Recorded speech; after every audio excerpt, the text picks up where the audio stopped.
सब मोदी जी का जादू है।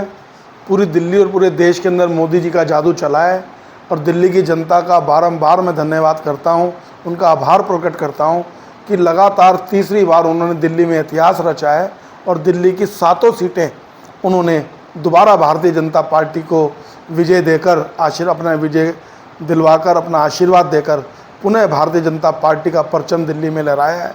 और आप देखिए कि 7 सांसद, परवीन खंडेलवाल जी के समेत 7 दिल्ली के सांसद तुरंत एक्शन में भी आ गए हैं। अभी उन्होंने इमीडिएटली उपराज्यपाल से मुलाकात की है।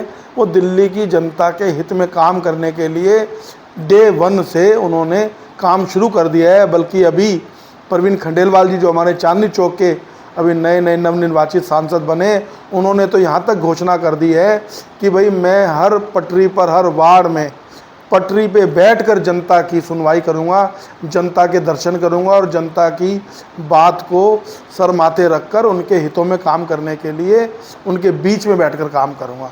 ऐसी मानसिकता लेकर जो है हमारे सांसद जो है नई ऊर्जा और नई शक्ति के साथ दिल्ली में काम करेंगे। सर, योगेंद्र चंदोलिया जी भी सब भारी बहुमत से जीते हैं, सबसे ज़्यादा मार्जिन से जीते हैं, तो इस सीट के लिए क्या कहना चाहेंगे? देखिए, योगेंद्र चंदोलिया जी बहुत पुराने कार्यकर्ता हैं, अनुभवी कार्यकर्ता हैं। उनको संगठन और सत्ता दोनों का अनुभव है। उन्होंने दोनों जगह पे काम किया हुआ है। संगठन में अनेकों पदों पे रहकर उन्होंने काम किया है, बीजेपी के लिए, संगठन के लिए, और सरकार में मेयर के रूप में, डिप्टी मेयर के रूप मतलब स्टैंडिंग कमेटी के रूप में एमएलए के वो चुनाव लड़ चुके हैं। लगातार 15 वर्ष वो निगम पार्षद रहे हैं।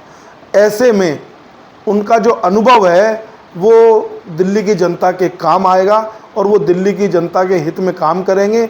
ज़मीन से जुड़े हुए वो कार्यकर्ता हैं, तो मुझे लगता है कि जो आदमी ज़मीन से जुड़ा होता है वो ज़मीन कभी नहीं छोड़ता, और ज़मीन पे जुड़ा हुआ व्यक्ति जो है वो उसके ऊपर सत्ता का नशा जो है वो हावी नहीं होता और वो लोगों के बीच में रहकर लोगों के काम करेगा। सर, अगर गठबंधन की बात करें तो गठबंधन आम आदमी पार्टी और कांग्रेस ने मिलकर ये चुनाव लड़ा, लेकिन अभी 2 दिन पहले ही आम आदमी पार्टी के संयोजक हैं गोपाल राय, उन्होंने कहा कि जो आगामी विधानसभा चुनाव होंगे वो पार्टी जो है गठबंधन करके नहीं लड़ेगी। तो क्या कहना चाहेंगे गठबंधन? देखिए, ये गठबंधन नहीं था, ये ठगबंधन था।